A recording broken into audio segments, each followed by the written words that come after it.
السلام علیکم ورحمۃ اللہ وبرکاتہ۔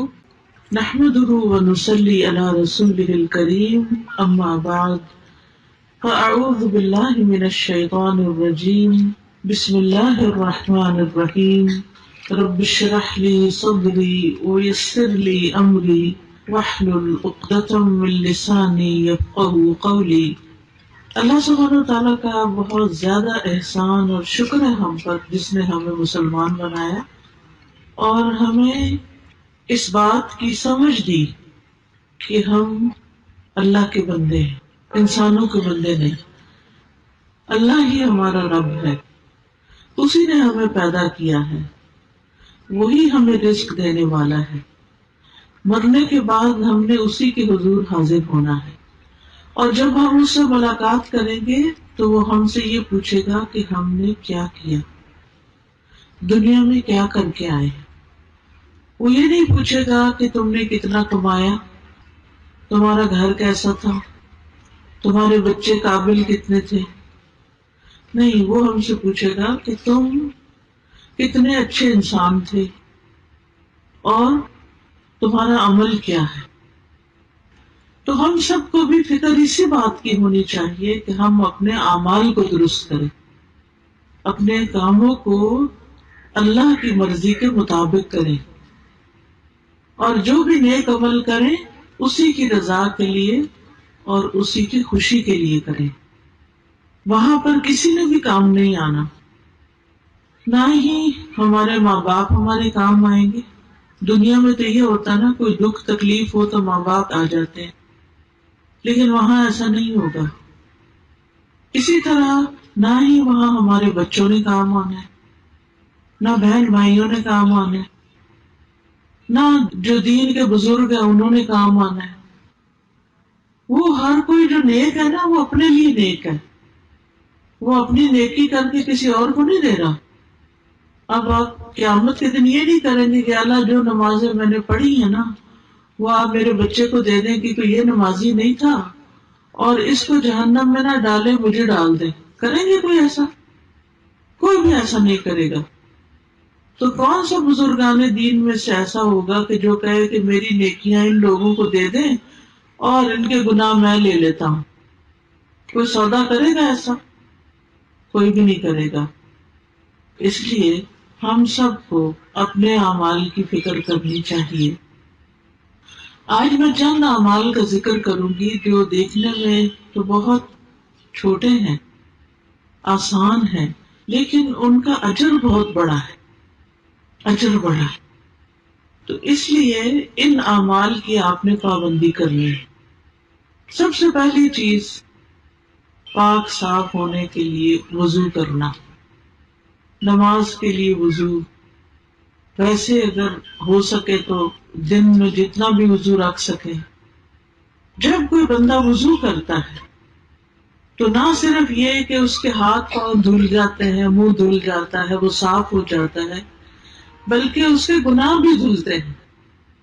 عثمان بن عفان رضی اللہ عنہ سے مروی ہے کہ رسول اللہ صلی اللہ علیہ وسلم نے فرمایا، جس نے وضو کیا اور خوب اچھی طرح وضو کیا تو اس کے جسم سے اس کے گناہ نکل جاتے ہیں، حتیٰ کہ ناخنوں کے نیچے سے بھی نکل جاتے ہیں۔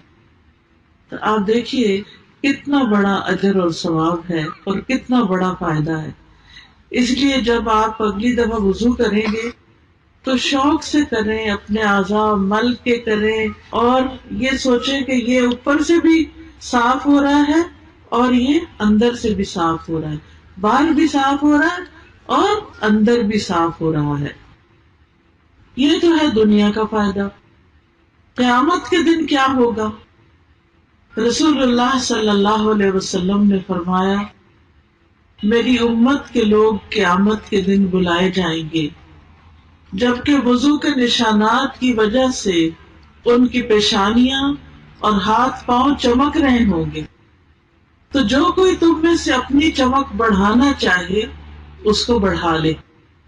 یعنی قیامت کے دن محمد صلی اللہ علیہ وسلم کی امت جو ہے، اس کی پہچان ہی اس کا وضو ہوگا۔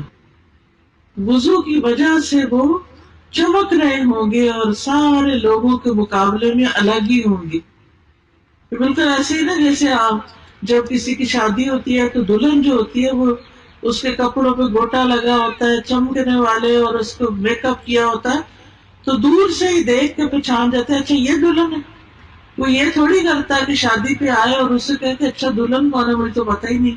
نہیں، اس کے رنگ روپ، اس کے کپڑوں، اس کے چمک دمک کی وجہ سے، اس کی خوبصورتی کی وجہ سے ہر کوئی پہچان لیتا ہے. اسی طرح جو لوگ دنیا میں وضو کرتے ہیں وہ قیامت کے دن پہچان لیے جائیں گے اور ان کا رب ان سے راضی ہوگا. پھر اسی طرح وضو کرنے کے بعد دعا پڑھنی چاہیے، اور وہ جو دعا ہے نبی صلی اللہ علیہ وسلم نے خود سکھا دی ہے، بہت ہی آسان دعا ہے. عقبہ بن عامر سے روایت ہے، وہ کہتے ہیں کہ ہمارے ذمے اونٹ چرانے کا کام تھا. ہم دیہاتی لوگ تھے، اونٹ چراتے تھے. میری باری آئی تو میں شام کے وقت ان کو چرا کر واپس لایا تو میں رسول اللہ صلی اللہ علیہ وسلم کو دیکھ رہا ہوں کہ آپ کھڑے ہو کر لوگوں کو کچھ بتا رہے ہیں. تو میں بھی سننے کے لیے کھڑا ہو گیا. مجھے آپ کی یہ بات سننے کو ملی کہ جو بھی مسلمان وضو کرتا ہے اور اچھی طرح وضو کرتا ہے پھر کھڑے ہو کر اپنے دل اور چہرے کی توجہ کے ساتھ 2 رکعت نماز پڑھتا ہے تو اس کے لیے جنت واجب ہو جاتی ہے. کوئی مشکل کام نہیں، کوئی مشکل نہیں. کہتے ہیں میں نے کہا کیا خوب بات ہے، یہ کتنی اچھی بات ہے جو آپ نے بتائی ہے. تو میرے سامنے ایک کہنے والا کہنے لگا اس سے پہلے والی بات اس سے بھی زیادہ اچھی تھی. میں نے دیکھا کہ وہ کون ہے یہ جو کہہ رہے ہیں، تو وہ عمر رضی اللہ عنہ تھے. انہوں نے کہا میں نے دیکھا ہے تم ابھی آئے ہو، تمہیں نہیں پتا جو پچھلی بات گزر گئی ہے. آپ صلی اللہ علیہ وسلم نے اس سے پہلے فرمایا تھا تم میں سے جو شخص بھی وضو کرے اور اپنے وضو کو پورا کرے یا خوب اچھی طرح وضو کرے، یعنی یہ نہیں کہ کچھ حصہ خشک رہ جائے اور کچھ ایسے بس جلدی جلدی نہیں، اچھی طرح مل کے دھونا چاہیے. پھر یہ کہے اشہد ان لا الہ الا اللہ وان محمدا عبد اللہ ورسولہ، میں گواہی دیتا ہوں کہ اللہ کے سوا کوئی معبود نہیں اور محمد صلی اللہ علیہ وسلم اس کے بندے اور اس کے رسول ہیں. تو اس کے لیے جنت کے 8 دروازے کھول دیے جاتے ہیں. یعنی آپ سوچئے کہ یہ کوئی مشکل کام ہے، کچھ بھی مشکل نہیں. لیکن کتنے لوگ ہیں جو وضو میں سستی کر کے پھر نماز بھی نہیں پڑھتے. ہائے وضو کرنا پڑے گا، خاص طور پر سردیوں میں. تو ایسا شخص کہ جو اچھے سے وضو کرے اور پھر کیا پڑھے اشہد ان لا الہ الا اللہ وان محمدا عبد اللہ ورسولہ. اسی طرح ایک اور دعا بھی ہے سبحانک اللہم ربنا وبحمدک اشہد ان لا الہ الا اللہ واشہد ان محمد رسول اللہ. تو اصل میں کلمہ شہادت پڑھنا ہے، سیدھی سی بات ہے. کیا پڑھنا ہے؟ کلمہ شہادت پڑھنا ہے. کب پڑھنا ہے؟ وضو کے بعد. تو اس کے لیے جنت کے 8 دروازے کھول دیے جاتے ہیں کہ جس میں سے چاہے وہ داخل ہو جائے. اب وہ اس کی مرضی ہے کہ کس میں سے داخل ہونا پسند کرتا ہے. تو پیاری بہنوں، اصل بات یہ ہے کہ ہم نیت کر لیں، ارادہ کر لیں کہ ہم نے وضو بھی کرنا ہے اور نماز بھی پڑھنی ہے اور اللہ کے ایک ہونے کی گواہی دینی ہے. یعنی وہی ہمارا الہ ہے، وہی ہمارا رب ہے، وہی ہمارا معبود ہے. اسی کی عبادت، اسی کے لیے نماز، اسی کے لیے روزہ، اسی کے لیے قربانی، اسی کے لیے ہمارا صدقہ خیرات، اسی کے لیے ہمارے سب کام. ہم کسی کے ساتھ بھی جو اچھا کرتے ہیں وہ سارے کا سارا اللہ کی خاطر کرتے ہیں، کسی پر احسان نہیں چڑھاتے. پھر اسی طرح یہ ہے ایک اور آسان عمل ہے جو ہم اپنے بچوں کو سکھا سکتے ہیں، وہ ہے اذان دینا. اذان سکھائیں اپنے بچوں کو. ابو سعید کہتے ہیں کہ ایک مرتبہ ان سے یعنی اپنے بیٹے سے فرمایا، میں دیکھتا ہوں کہ تم بکریوں اور جنگل سے محبت کرتے ہو، تمہیں بکریاں چرانے کا شوق ہے اور باہر کھیتوں میں جانے کا شوق ہے. ہوتا ہے نا، کچھ بچوں کو اسکول جانے کا شوق ہوتا ہے اور کچھ بچوں کو ڈیرے جانے کا شوق ہوتا ہے، ان کو پڑھنے کا شوق نہیں ہوتا. تو کہتے ہیں کہ ٹھیک ہے تم جاؤ وہی کام کرو. اس لیے جب بھی تم اپنی بکریوں یا جنگل میں رہو اور نماز کے لیے اذان دو تو بلند آواز سے دیا کرو، اس لیے کہ مؤذن کی آواز کوئی بھی جن یا انسان یا جو بھی کوئی مخلوق سنے گی وہ اس کے لیے قیامت کے دن گواہی دے گا. یہ بات میں نے رسول اللہ صلی اللہ علیہ وسلم سے سنی تھی. یعنی وہ صحابی اپنے بچے کو بتاتے ہیں کہ تمہیں بکریاں چرانے کا شوق ہے تو جنگل میں تم اکیلے ہوتے ہو، کوئی مسجد تو نہیں ہوتی نا. یعنی جو لوگ اپنے اپنے کھیتوں میں کام کرتے ہیں اور اپنے آس پاس جاتے ہیں، دور چلے جاتے ہیں، تو پھر وہاں کوئی اذان وغیرہ تو نہیں سنائی دیتی، مسجد بھی قریب نہیں ہوتی. تو اگر اذان آتی ہو اور انسان بلند آواز سے اذان دے تو وہ اذان جو ہے وہ اس کے لیے کیا بن جائے گی؟ قیامت کے دن گواہیاں ہوگی اس بندے کی. ہر مخلوق کہے گی اس نے ہمیں اللہ کا نام سنایا تھا. تو اس لیے عورتیں تو نہیں اذان دیتی، نہ ہم نے خود دینی ہے، لیکن ہم اپنے بچوں کو سکھا سکتے ہیں. اگر آپ اسکول ٹیچر ہیں تو اسکول میں بچوں کے درمیان اذان کا مقابلہ کروائیں. آپ دیکھیں اسکولوں میں مختلف طرح کے فنکشن ہوتے رہتے ہیں، اس میں نظموں کے مقابلے، اور اب تو افسوس کے ساتھ کہنا پڑتا ہے کہ گانوں کے مقابلے اور پتہ نہیں کس کس چیز کے کرتے رہتے ہیں. لیکن اللہ کا نام بلند کرنا، اذان کیا ہے؟ اللہ اکبر، اللہ سب سے بڑا ہے، اللہ اکبر، اللہ سب سے بڑا ہے. تو یہ اتنا بڑا اللہ کا نام بلند کرنا جو ہے یہ کوئی معمولی بات نہیں ہے. لیکن آپ دیکھیں کہ اب بچوں کو اذان بھی پوری نہیں آتی ہوتی، اور آیت الکرسی بھی نہیں آتی، اور دعائے قنوت بھی نہیں آتی. تو ہم کس طرح کے مسلمان گھرانے ہیں کہ ہمارے بچوں کو دین کی بنیادی چیز بھی نہ آئے؟ اگر ان کو نہیں آئے گی تو یہ اپنے آگے بچوں کو کیسے سکھائیں گے؟ تو اس لیے جو ٹیچرز یہاں بیٹھی ہیں، جو آگے اسکولوں میں پڑھاتی ہیں، ان کو چاہیے کہ اپنی اپنی کلاس کے بچوں کو سکھائیں اور ان کا مقابلہ کرائیں اور اس پر انعام دیں، اور اس پر ان کو بھی اجر ملے گا کیونکہ آپ نے ان کو سکھایا.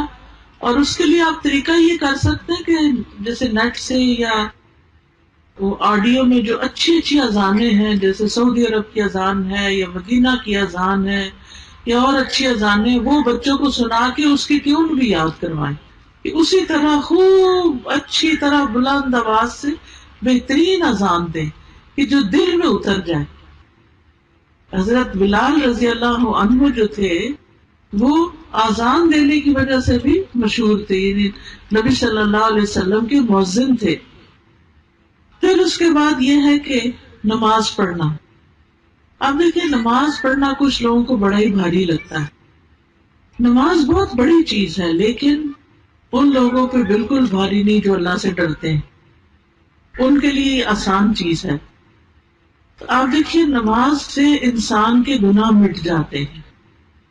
ہم انسان ہیں نا، ہم کمزور ہیں، کبھی ہم سے کوئی غلطی ہو جاتی ہے، کبھی کوئی غلطی ہو جاتی ہے، تو پھر اس کی وجہ سے ہم پریشان رہتے ہیں کہ میرے سے یہ گناہ ہو گیا، میرے سے یہ قصور ہو گیا، پتہ نہیں اللہ تعالیٰ معاف کرے گا یا نہیں. شیطان بھی دل میں وسوسے ڈالتا ہے. تو ایسی صورت میں انسان کو کیا کرنا چاہیے؟ نماز پڑھ لینی چاہیے.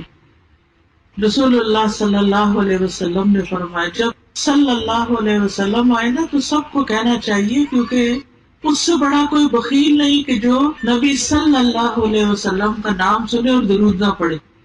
سب کو درود پڑھنا چاہیے، ٹھیک ہے نا؟ ایک دفعہ درود پڑھنے سے کیا فائدہ ہوتا ہے؟ 10 رحمتیں نازل ہوتی ہیں. تو آپ کو رحمتیں نہیں چاہیے؟ ہم سب کو رحمتیں چاہیے. تو اس کے لیے ہمیں کبھی بھی نبی صلی اللہ علیہ وسلم کا نام آئے تو درود بھولنا نہیں چاہیے، ٹھیک ہے؟ تو رسول اللہ صلی اللہ علیہ وسلم نے فرمایا جب بندہ وضو کرتا ہے اور اپنا وضو مکمل کر کے اپنی نماز شروع کرتا ہے اور اپنی نماز مکمل کرتا ہے تو اپنی نماز سے ایسے نکلتا ہے جیسے ماں کے پیٹ سے پاک نکلا تھا گناہوں سے. اس طرح انسان گناہوں سے پاک ہو جاتا ہے. رسول اللہ صلی اللہ علیہ وسلم نے فرمایا بندہ جب نماز کے لیے کھڑا ہوتا ہے اس کے سارے گناہ لا کے اس کے کندھے پر رکھ دیتے ہیں. فرشتے اس کے گناہ جو ہے کندھے کے اوپر رکھ دیتے ہیں. تو جب بھی وہ رکوع کرتا ہے یا سجدہ کرتا ہے تو اس کے گناہ اس سے گر جاتے ہیں. ہر سجدے پہ انسان کا درجہ بلند ہوتا ہے, اونچا سے اونچا چلا جاتا ہے اور گناہ معاف ہوتے ہیں. نبی صلی اللہ علیہ وسلم نے یہ فرمایا تھا اپنے ایک صحابی کو, تم اللہ کے لیے کثرت سے سجدے کیا کرو کیونکہ تم اللہ کے لیے جو بھی سجدہ کرو گے اللہ اس کے نتیجے میں تمہارا درجہ ضرور بلند کرے گا اور اس کے ذریعے تمہارا کوئی گناہ معاف کر دے گا. تو اس لیے خوشی سے نماز پڑھنی چاہیے, نماز میں سستی نہیں کرنی چاہیے. ہمیں نہیں پتا ہماری موت کب آ جائے. آج کل آپ دیکھیں کتنے لوگ ہارٹ اٹیک سے فوت ہو جاتے ہیں, کچھ لوگ ایکسیڈنٹ میں فوت ہو جاتے ہیں. اچانک موتیں جو آتی ہیں تو ہمیں نہیں پتا کہ ہم نے دنیا سے کب چلے جانا ہے. تو بے نماز ہو کے نہ جائیں. اللہ ہمیں بھی, ہمارے بچوں کو, ہسبینڈ, بہن بھائیوں, رشتہ داروں, اللہ تو سب کو توفیق دے, سب کو نمازی بنا دے, کیونکہ نماز مومن کی آنکھوں کی ٹھنڈک ہوتی ہے. فجر کی 2 رکعتیں ہیں, یعنی 2 سنتیں اور 2 فرض ہیں. حدیث میں آتا ہے نبی صلی اللہ علیہ وسلم نے فرمایا فجر سے پہلے کی 2 رکعتیں کی سنت جو ہیں دنیا اور جو کچھ اس میں ہے اس سے زیادہ بہتر ہے, ان سے زیادہ قیمتی ہے. دنیا میں کیا کیا ہے, مال, دولت, اولاد, گھر بار, گاڑیاں, کارخانے, کھیت, فصل, ملیں, سب کچھ. فرمایا یہ 2 رکعتیں ان سب سے بہتر ہیں. تو آپ سوچئے کہ ہم ان چیزوں کے لیے کتنی بھاگ دوڑ کرتے ہیں کہ یہ مل جائے, وہ مل جائے, اب یہ مسئلہ حل ہو جائے, اب یہ, لیکن 2 رکعت اس سے زیادہ قیمتی ہیں جو کل قیامت کو آپ کو ان کا بدلہ ملنے والا ہے. پھر اسی طرح دن میں جو 12 سنتیں پوری کرتا ہے, 2 سنت فجر کی, 4 سنت اور 2 سنت ظہر کی, اور 2 سنت مغرب کی, 2 سنت عشاء کی, اس کے لیے جنت میں گھر بن جاتا ہے. پھر اسی طرح چاشت کی 2 رکعتیں جو ہیں, یعنی جو اشراق کی چاشت آپ پڑھتے ہیں, سارے جسم کے جوڑوں کا صدقہ ہے.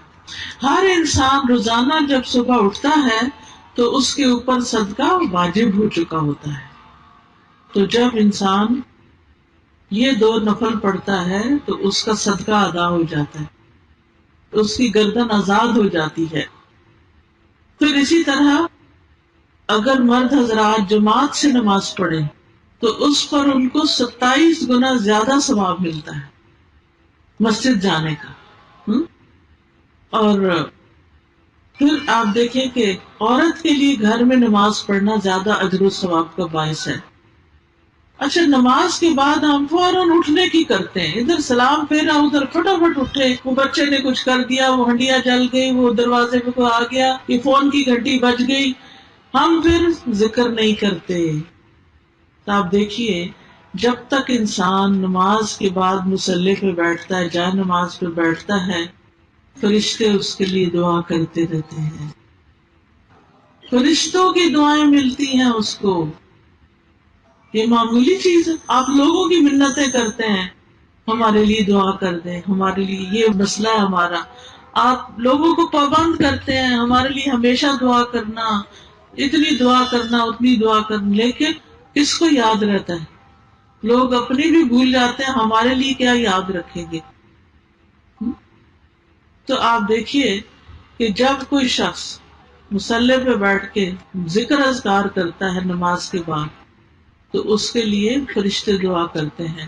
نبی صلی اللہ علیہ وسلم نے فرمایا جب تک تم اپنے مصلی پر جہاں تم نے نماز پڑھی تھی بیٹھے رہو اور ہوا خارج نہ کرو, یعنی وضو نہ ٹوٹے, تو فرشتے دعا کرتے رہتے ہیں، کہتے ہیں اے اللہ اس کو بخش دے، اے اللہ اس پر رحم فرما۔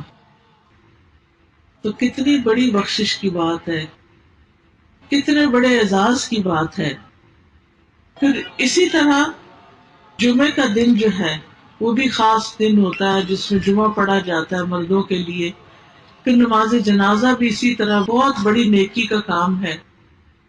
نبی صلی اللہ علیہ وسلم نے فرمایا جو شخص جنازے میں شریک رہا یہاں تک کہ نماز جنازہ ادا کر لی گئی تو اس کے لیے ایک قرات ہے، اور جو جنازے میں شریک رہا یہاں تک کہ میت کو دفن کر دیا گیا اس کے لیے 2 قرات ہیں۔ پوچھا گیا 2 قرات کا کیا مطلب ہے کہ اتنا ثواب ملے گا؟ فرمایا 2 بڑے پہاڑوں کی طرح۔ جو کسی کے جنازے میں جاتا ہے اور پھر یعنی دفن تک شریک رہتا ہے تو اتنا بڑا اجر اس کو ملتا ہے۔ آپ سوچئے کہ ہمارے لیے کتنے بڑے موقع ہیں نیکیاں کمانے کے، لیکن ہم ان سے محروم رہ جاتے ہیں۔ تو اگر آپ اپنے بچوں کو کہیں گے کہ جاؤ تم بچے تم بھی جا کے جنازہ پڑھو، تو وہ دیکھیں ایک تو دل نرم ہوتا ہے، دوسرا میت کے لیے دعا ہوتی ہے، اس کی بخشش ہوتی ہے۔ آج اگر ہم کسی کے لیے دعا کریں گے تو کل کوئی ہمارے لیے بھی کرے گا۔ دیکھیں نا، جو نیکی کرتا ہے کسی کے ساتھ احسان کرتا ہے تو اسی کے لیے پھر خیر کے دروازے کھلتے ہیں نا۔ یہ تو نہیں ہو سکتا کہ آپ کسی کے لیے کچھ بھی نہ کریں اور لوگ ہی سب کچھ آپ کے لیے کریں۔ کوئی بھی تعلق جو ہوتا ہے وہ 2 طرفہ ہوتا ہے، کر بھلا ہو بھلا۔ آپ بھلا کریں گے تو آپ کے ساتھ بھلا ہوگا۔ پھر اسی طرح ایک اور آسان نیک کام ہے، وہ ہے مسجد بنانا یا مسجد کی طرف جانا۔ ابو ہریرہ رضی اللہ عنہ سے مروی ہے کہ نبی صلی اللہ علیہ وسلم نے فرمایا 7 قسم کے آدمیوں کو اللہ تعالیٰ اس دن اپنے عرش کے سائے میں جگہ عطا کرے گا جس دن اللہ کے سائے کے سوا کوئی سایہ نہ ہوگا۔ ان میں سے ایک وہ آدمی جس کا دل مسجد میں اٹکا رہے، اس کو مسجد سے محبت ہو۔ یہ محبت آپ اپنے بچوں کے، مردوں کے دلوں میں پیدا کریں کہ دیکھیں قیامت کے دن جب سورج سوا نیزے پہ ہوگا، دھوپ ہی دھوپ ہوگی ہر طرف، ایسے لوگ جن کو مسجدوں سے محبت ہے ان کے اوپر سایہ آ جائے گا۔ آپ کہتے ہیں نا، ہم بچوں کو کہتے ہیں نماز پڑھو، وہ جاتے نہیں، مسجد نہیں جاتے، نماز نہیں پڑھتے، کیونکہ انہیں اس کا اجر و ثواب نہیں پتا۔ اگر ثواب پتا ہو اور اس پر ایمان بھی ہو، یقین بھی ہو، تو پھر کوئی وجہ نہیں کہ وہ نیکی کے کام دوڑ دوڑ کے نہ کریں۔ پھر اسی طرح مسجد جاتے ہوئے ہر قدم پہ ایک گناہ معاف ہوتا ہے، ہر قدم پہ نیکی لکھی جاتی ہے، چاہے وہ جائیں چاہے وہ واپس آئیں۔ اسی طرح اگر کوئی مسجد بناتا ہے تو آپ صلی اللہ علیہ وسلم نے فرمایا جو شخص اللہ کی رضا کے لیے مسجد کی تعمیر کرتا ہے اللہ اسی طرح کا ایک گھر اس کے لیے جنت میں بنا دیتا ہے۔ تو جنت کمانے کے لیے مسجدوں کو بنانا، آباد کرنا اور ان کی خوبصورتی اور ان کی صفائی اور ان چیزوں کا انتظام، اور مسجدوں کی اصل آبادی جو ہے وہ ان میں نماز پڑھنے سے ہوتی ہے۔ تو گھر کے مردوں کو مسجد جانے کے لیے انکریج کیا کریں۔ اسی طرح ایک اور عمل ہے اور وہ ہے روزہ رکھنا۔ فرض روزوں کا بھی بڑا ثواب ہے اور نفل روزوں کا بھی بڑا ثواب ہے۔ جس کو ہمت، توفیق ہو، صحت ہو، اسے ضرور اس کا اہتمام کرنا چاہیے۔ ابو سعید خدری رضی اللہ عنہ کہتے ہیں کہ میں نے نبی صلی اللہ علیہ وسلم کو فرماتے ہوئے سنا جو شخص اللہ کی راہ میں ایک دن کا روزہ رکھے گا اللہ اس کے چہرے کو دوزخ کی آگ سے 70 سال کے فاصلے پہ دور کر، اتنا دور کر دے گا اللہ تعالیٰ آگ کو اس سے، یعنی آگ اس کے چہرے کو نہیں لگ سکے گی۔ اللہ کی خاطر روزہ رکھنا۔ پھر اسی طرح ہر مہینے کے 3 روزے ساری عمر کے روزوں کے برابر اجر ہے۔ ہر مہینے 3 روزے انسان رکھ لے، اور یہ 3 روزے خاص طور پر 13، 14 اور 15 چاند کی تاریخیں جو ہوتی ہیں ان میں رکھنا زیادہ اجر کی بات ہے۔ پھر عرفہ کے دن روزہ رکھنا 2 سال کے گناہوں کی معافی کا ذریعہ بنتا ہے۔ پھر اسی طرح ایک اور نیک عمل ہے صدقہ خیرات کرنا. صدقہ خیرات جو ہے، ایک چیز کو اللہ کے راستے میں خرچ کرتا ہے تو اس کا 10 گنا سے لے کے 700 گنا تک اجر ملتا ہے. رسول اللہ صلی اللہ علیہ وسلم نے فرمایا، جس نے اللہ کی راہ میں کوئی چیز خرچ کی، اور اللہ کی راہ میں کرنے کا مطلب یہ کہ اللہ کے دین کے لیے خرچ کی، اس کا اجر 700 گنا لکھا جاتا ہے. یعنی جیسے ابھی مسجد بنانے کی بات تھی، یا کوئی عمرے حج پہ جا رہا ہے اس کو دینا، یا پھر کوئی مدرسہ بنوانا، مدرسے میں تعلیم کا انتظام کرنا، جو بچے آ رہے ہیں ان کی کتابوں کا انتظام کرنا، یا پھر ٹرانسپورٹ کا انتظام کرنا، یہ سب فی سبیل اللہ میں صدقہ خیرات ہے.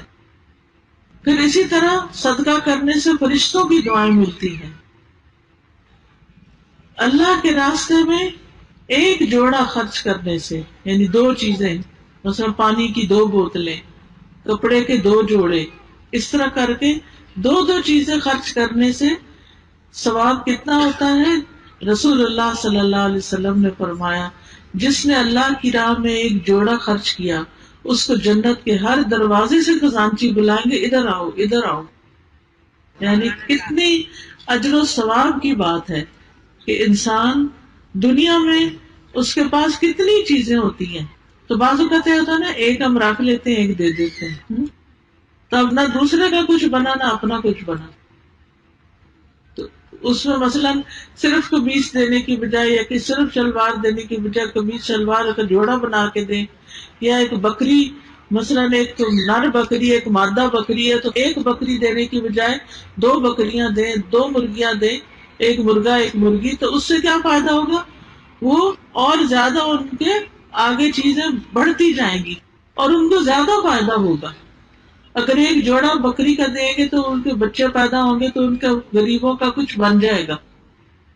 لیکن دیتے ہوئے احسان نہیں جتانا چاہیے، دکھاوا نہیں کرنا چاہیے. دیتے ہوئے دائیں ہاتھ سے بندہ دے تو بائیں کو پتہ نہ ہو، چھپا کے دینا چاہیے، صرف اللہ کی خاطر. مجھے یا اللہ میں نے تیرے لیے دیا ہے، مجھے کسی انسان سے کچھ نہیں لینا دینا، میں نے صرف تجھ سے اس کا اجر لینا ہے.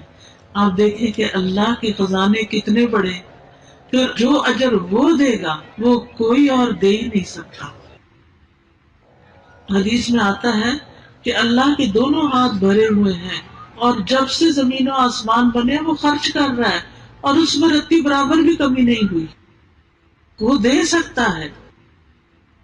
پھر ایک اور عمل یہ ہے، ہر وقت ذکر کرنا، اللہ کا ذکر اذکار کرنا.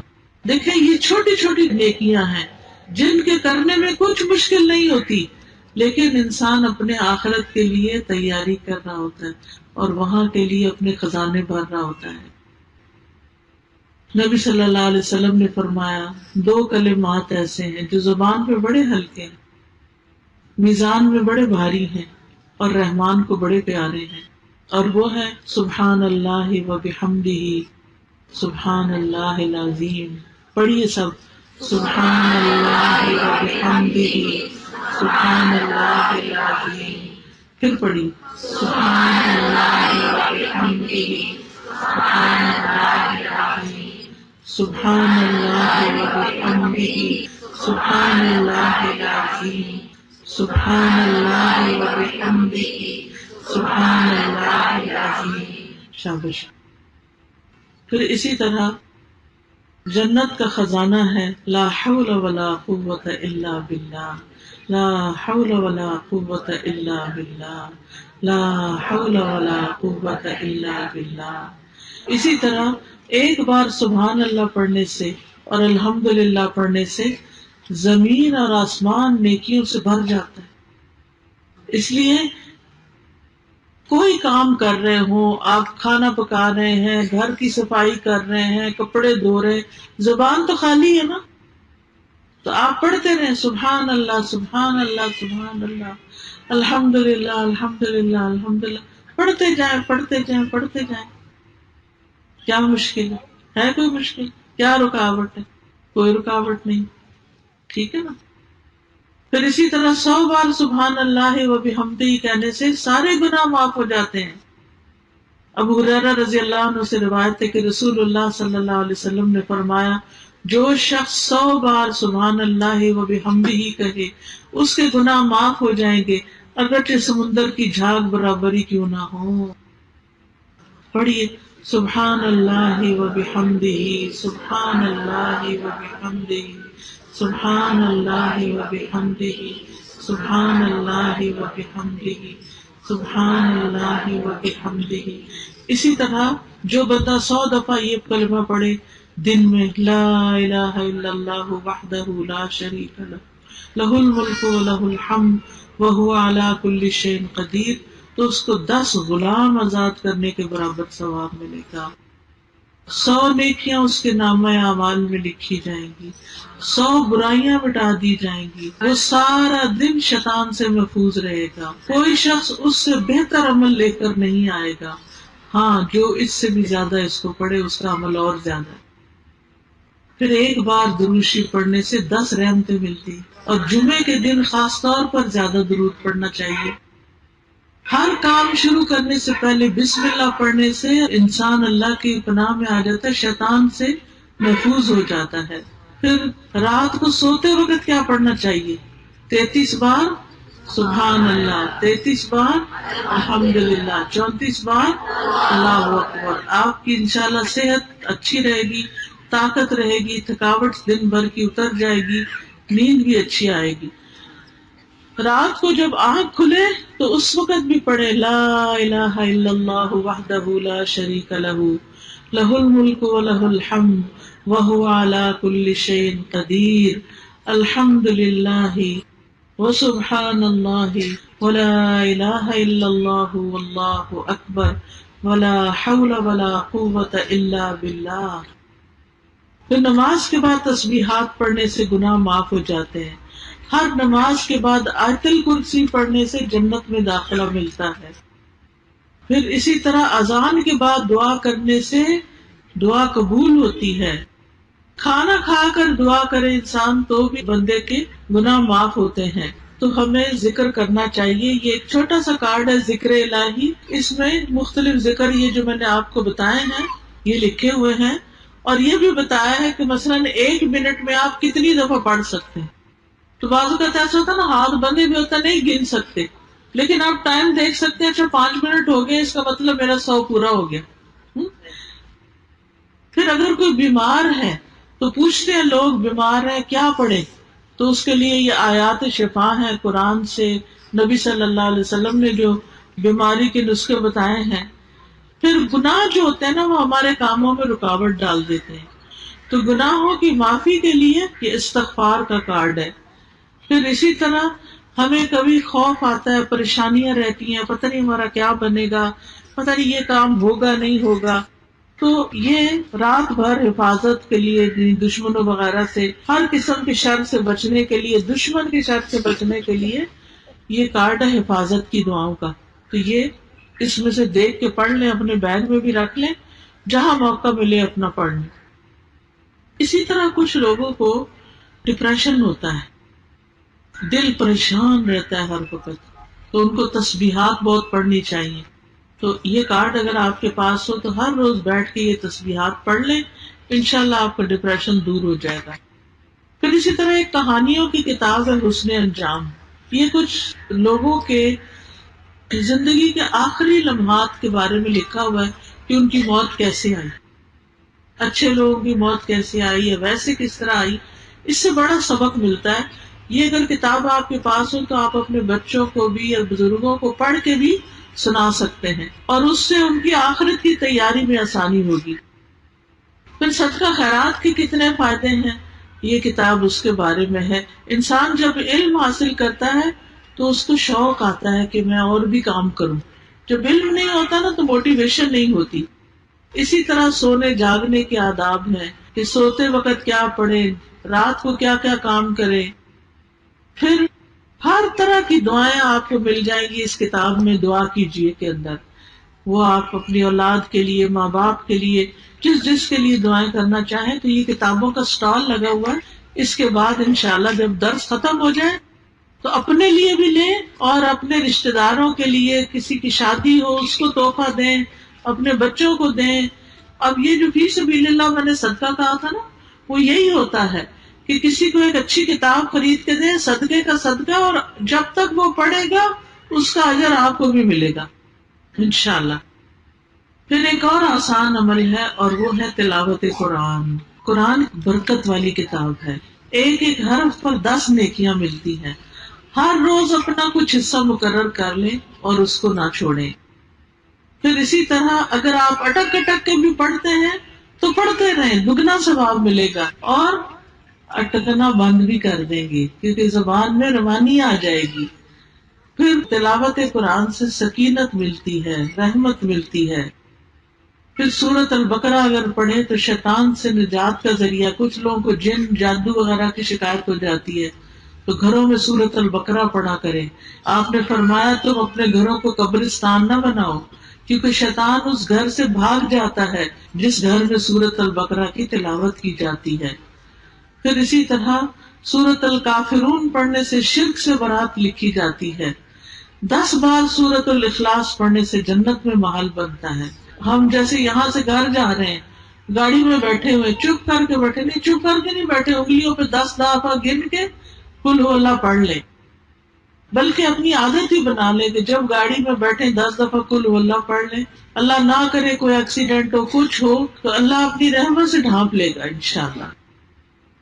پھر اسی طرح ایک اور اچھی بات یہ ہے کہ انسان اللہ سے اپنا تعلق جوڑے، اللہ کو سب کچھ سمجھے، سب سے زیادہ اس سے محبت کرے، اکیلے میں اللہ سے باتیں کیا کرے، اللہ کے سامنے رویا کرے، اللہ پر بھروسہ کیا کرے، اپنی ساری مشکلات اللہ کے سپرد کیا کرے. پھر ایک اور اچھا عمل یہ ہے کہ لوگوں سے حسن سلوک کریں. والدین کے ساتھ نیکی کرنے پہ جنت ملتی ہے. شوہر کی بات مانے، شوہر کے ساتھ حسن سلوک کرے. حدیث میں آتا ہے جو عورت 5 وقت نماز پڑھے، رمضان کے روزے رکھے، اپنی شرمگاہ کی حفاظت کرے اور اپنے شوہر کی اطاعت کرے، اس سے کہا جائے گا کہ وہ جنت کے جس دروازے سے چاہے داخل ہو جائے. عورتوں کے لیے کتنی بڑی خوشخبری ہے. لیکن اس میں کیا ہے کہ اپنے شوہر کی بات مانے، الا یہ کہ کوئی وہ حرام کام کہے وہ اور بات ہے، لیکن جو جائز بات وہ کہتے ہیں ان کی بات سنیں، ان کے ساتھ اچھا معاملہ کرے. پھر بیٹیوں کے ساتھ اچھا سلوک کرے. ویسے بھی بیٹیاں مہمان ہی ہوتی ہیں، چلی جاتی ہیں اپنے گھروں میں، تو جب تک ہیں ان کو تانے نہ دیتے رہیں، ان کو ہر وقت ڈانٹ ڈپٹ نہ کریں، ان سے اچھا سلوک کرے. جو اچھا سلوک کرے گا ان سے، وہ آگ سے اوٹ بن جائیں گی، ماں باپ کو جہنم میں نہیں جانے دیں گی. پھر رشتہ داروں سے اچھا سلوک کرے، اس سے رزق میں اضافہ ہوتا ہے. پھر یتیم کی کفالت کرے، اگر اپنا کوئی رشتہ دار یتیم ہے تو اس کا خرچہ اٹھا لے، اگر گھر میں رہتا ہے تو اس کی تعلیم اور تربیت کا انتظام کرے. دوسروں سے تنگیاں دور کرے، آسانیاں بانٹے، لوگوں کے لیے زندگیاں آسان کرے. کسی کا قرضہ چکا کے، کسی کے بچے کا بوجھ اٹھا کے، کسی بیمار کا علاج کروا کے. پھر مریض کی عادت کرنے سے 70,000 فرشتوں کی دعائیں ملتی. اگر کوئی رشتہ دار بیمار ہے یا کوئی ہسپتال میں ہے، اس کو پتہ لینے جائیں. پھر اسی طرح اپنے بہن بھائیوں سب کے لیے اس کی غیر موجودگی میں دعائیں کریں. پھر اخلاق اچھا کریں، ہر ایک سے اچھی طرح سلام کرنا، مسکرا کے پیش آنا، لڑائیاں نہ کرے. یہ نہیں کہ کوئی مرنے کے بعد کہ فلاں شکر ہے جان چھوٹی، بڑی کپتی تھی. نہیں، بہت اچھا اخلاق ہو، یعنی لڑاکا نہ ہو انسان، بلکہ دوسروں کو معاف کر دے، آرام سے بات کرے. اچھے اخلاق کی وجہ سے انسان روزہ رکھنے اور رات کو تہجد پڑھنے سے بھی زیادہ آگے نکل جاتا ہے. جنت میں گھر ملتا ہے، جنت میں نبی صلی اللہ علیہ وسلم کا ساتھ نصیب ہوگا جو اچھے اخلاق کے ساتھ ملے گا. مخلوق پر رحم کریں، یعنی کتا ہو، بلی ہو، کوئی جانور ہو، اس کو نہ ستائیں. پھر اسی طرح اپنے آپ کو کوئی چیز نہ سمجھے، عاجزی اختیار کریں. چاہے آپ کو اللہ بہت بڑا رتبہ دے، پھر بھی اپنے اندر عاجزی پیدا کرے. پھر اسی طرح غصے کو کنٹرول میں کریں، اپنی زبان کی حفاظت کریں، یعنی زبان سے کوئی گالی گلوچ نہیں، کوئی جھوٹ نہیں، کوئی کسی کی غیبت نہیں، سوچ سمجھ کے بات کریں. بعض اوقات ہم تھوڑی سی دو چار نیکیاں کر لیتے ہیں تو ہمیں سب میں خامیاں نظر آنے لگتی ہیں. ہم کہتے ہیں فلانا ایسا اور فلانا ایسا، جبکہ ہمیں اپنی فکر کرنی چاہیے. پھر اسی طرح کسی سے ملیں، ہاتھ ملائیں تو اس پر بھی اجر و ثواب ہے. سلام شروع میں کریں گے تو زیادہ ثواب ملے گا. لوگوں سے مطلب کے لیے دوستی نہ کریں، اللہ کی خاطر دوستی کریں، کیونکہ اللہ کی خاطر محبت کرنے والوں کے لیے عرش کا سایہ ہے. بچوں میں انصاف کریں، جائیداد جو ہے اس کو انصاف سے تقسیم کریں، بیٹیوں کو اس سے محروم نہ رکھیں. بیٹوں نے ہمیں جہنم سے نہیں بچانا. کوئی شخص ساری زندگی بھی نیک عمل کرے لیکن اگر وہ وراثت کی تقسیم میں ڈنڈی مارتا ہے تو اللہ کے یہاں سخت پکڑ ہوگی. پھر اسی طرح کوئی تکلیف دکھ ہو تو اس پر صبر کرے، اور پھر جو بھی نیکی کو کوئی موقع ہاتھ آئے، چاہے وہ رستے سے تکلیف دہ چیز ہی ہٹانا ہو، علم حاصل کرنے کے لیے نکلنا ہو، تھوڑا عمل ہو لیکن اس کو مسلسل کریں، تو یہ ساری نیکیاں کل آپ کے نامہ اعمال میں قبر میں آپ کے ساتھ ہوں گی، جہاں نہ آپ کے بچے ساتھ ہوں گے اور نہ ہی آپ کے رشتے دار ساتھ ہوں گے. اکیلے جانا ہے، سب نے جانا ہے نا. ہم نے قبرستان دیکھتے ہیں تو خیال نہیں آتا کہ کسی دن ہماری بھی ایسی قبر بنی ہوئی ہوگی اور پتہ نہیں اندر کیا گزرے گی. اس قبر کے لیے تیاری کریں، اور کسی نے وہاں نہیں آنا، خود ہی جانا ہے، اکیلے جانا ہے. قبر کیڑوں کا گھر ہے، قبر اندھیرے کا گھر ہے، وحشت کا گھر ہے. وہاں اعمال سے رونقیں ہوں گی، نیک اعمال اپنے ساتھ لے کر جائیں تو انشاءاللہ اللہ تعالیٰ بہترین مدد کرے گا. اللہ تعالیٰ ہمیں عمل کی توفیق عطا فرمائے اور ہم کسی کو بھی تکلیف، پریشانی اور دکھ دینے والے نہ ہوں. اس کے ساتھ ہی میں اپنا لیکچر ختم کرتی ہوں، لیکن یہ کہ اگر آپ کو کچھ کہنا ہے، کوئی بات کرنی ہے تو آپ اس وقت کر سکتے ہیں. کوئی سوال کرنا ہے تو کر سکتے ہیں، کیونکہ آپ کو پتا کہ ہم رحیم یاد خان سے اس وقت آئے ہیں اور ہم نے واپس بھی جانا ہے، کچھ اور کام بھی ہے، تو میں ایک ایک سے تو مل نہیں سکتی، مجھے یہاں سے پھر فوراً نکلنا ہوگا. اس وقت آپ کے پاس موقع ہے، جو آپ کے دل میں بات ہے آپ مجھ سے کر سکتے ہیں. اب آپ کا ٹائم ہے، ٹھیک. لیکن جب میں نکلنے لگوں تو مجھے راستے میں نہیں روکنا. وعلیکم السلام. جائز نہیں ہے، نہ وہ نہیں جائز. ہاں جی، گھر کی جائیداد میں بھی ہوتا ہے، فصلوں میں بھی ہوتا ہے، کانٹا زیور اس میں بھی ہوتا ہے. میت جو کچھ چھوڑ کے جاتی ہے اس سب میں ساری اولاد کا حصہ ہوتا ہے. ٹھیک ہے، ہاں جی. اس کو جیسے قرآن نے بتایا ہے جتنا حصہ، یعنی ایک لڑکے کو 2 لڑکیوں کے برابر حصہ ملے گا تو اس کے مطابق اس کو تقسیم کرنا چاہیے. جی، اور کوئی بات پوچھیے. ہاں جی، ہاں جی، فرمائیے. جائیداد میرے باپ کے نام سے کمائی میرے بھائیوں دی ہے، میرا حق ہے یا نہیں؟ جائیداد باپ کی تھی نا، اس میں آپ کا حق ہے. اب اگر بھائی اس میں کام کرتے ہیں تو وہ اپنے حصے کا حق لے سکتے ہیں، آپ کا نہیں لے سکتے. نام تو باپ پہ ہے. نہیں، باپ زندہ ہے، حیات ہے، بہت ہو گئے نا، تو اس کے بعد آپ کو حصہ ملا ہے. ہاں جی، نام تو میرے ہے، کمائی تو میرے بھائیوں دی ہے، لیکن اس میں سے آدھا یا کچھ حصہ آپ کو نہیں دیتے. وہ تو کچھ نہیں کہہ سکتے، میں اپنے طور پہ کہہ رہی ہوں میرا حق بنتا ہے. بالکل بنتا ہے، بالکل. چاہے وہ کمائی کرتے نہیں تو وہ اس کمائی کا آدھا حصہ لے لیں، ٹھیک ہے نا. جس طرح باہر والے نو دئی دا کام کرن واسطے، اسی طرح وہ بھی لے لیں. جی، بھائیوں کی کمائی کی ہے جائیداد. اچھا، یعنی باپ نے خود نہیں کمائی تھی، بھائیوں نے باپ کو دی تھی، دے دی تھی. ہاں تو وہ پھر باپ کی ہو گئی نا. تو پھر جب وہ تقسیم ہوگی تو اس میں حصہ آئے گا، کیونکہ وہ باپ کی ہو گئی تھی. لے لیں، کیونکہ آپ کا حصہ بنتا ہے، کیونکہ انہوں نے کما کے کہا تھا باپ کو یہ آپ کا ہے، یہ کہا تھا نا، تو باپ کو دے دیا. اب جب باپ فوت ہوا تو پھر وہ اولاد میں تقسیم ہوگی. ٹھیک، اوکے. اور کوئی؟ جی، آپ فرمائیے. ہاں جی،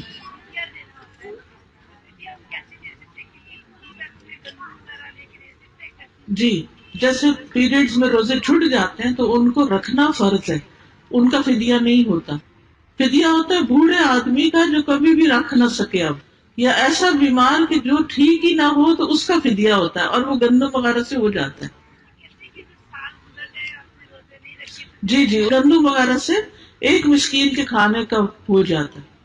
جی، یعنی سال بعد آپ رکھیں گے تو اگلا سال شروع ہو گیا. جی، اگر اس کی ہمت طاقت ہے تو رکھ لے. جی میں جگہ جگہ مومن مردوں اور عورتوں کو نظریں نیچے رکھنے کا حکم دیا گیا ہے. تو ہم پورے رزق کے علم کے لیے جب گھر سے باہر نکلتے ہیں تو ہمیں بات کرنی پڑتی ہے مردوں بات کرنی پڑتی ہے، تو اس میں بالکل گھور کے نہ دیکھے، ذرا سی اپنی نظر جو ہے نا اس کا فوکس مرد کا چہرہ نہ ہو. ٹھیک ہے، سے. اس کا دار مدار نیت پر ہوتا ہے. نیت بھی ٹھیک ہو، لیکن یہ ہے کہ انسان جس چیز کو دیکھنے سے منع کیا گیا کہ ٹکٹکی لگا کے نہ دیکھو، وہ دیکھے نہ، بار بار نہ دیکھے.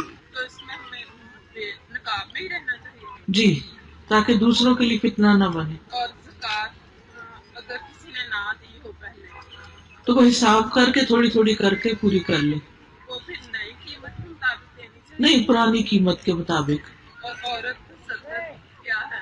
چہرہ مطلب ہاتھ نظر آتے رہے یا وہ کوئی خاموش؟ عورتوں کے سامنے عورت کا ستر کیا ہے؟ نہیں، ستر ایک ہوتا ہے حجاب جو مردوں سے ہوتا ہے، اور ایک ہوتا ہے ستر جو عورت کا عورت کے سامنے ہوتا ہے. ٹھیک ہے نا؟ تو عورت کا ستر جو ہے وہ بھی ناف سے لے کر ادھر گھٹنوں تک ہے، لیکن یہ کہ جیسے دودھ پلانے کے لیے اگر تھوڑا بہت جسم ننگا ہوگا تو کوئی بات، مگر بلا وجہ بازوؤں کے بغیر کبھی سلیو لیس نہیں پہننی چاہیے، کیونکہ حیا کے منافی ہے. اور استخارے کا ذکر ہے کام کاج. حدیث میں ذکر ہے استخارے کا، کارڈ بھی موجود ہے، اس میں پورا طریقہ لکھا ہوا ہے.